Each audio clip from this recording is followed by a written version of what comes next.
دین کے طالب علم کی دل جوئی کرنا، مدد کرنا، عالم دین کا احترام کرنا، ادب کرنا، ان کی مدد کرنا، نبی پاک صلی اللہ علیہ وسلم کا فرمان عالی شان ہے کہ جس نے کسی طالب علم کی ایک کاغذ کا ٹکڑا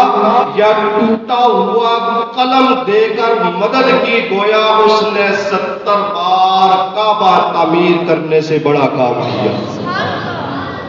یہ حدیث کے الفاظ ہے کہ جس نے ایک طالب علم کی مدد کی، اس کی کسی ضرورت کو پورا کیا، پھر مثال دی کہ ایک کاغذ کا ٹکڑا یا ٹوٹا ہوا قلم دے کر اس کی مدد کی،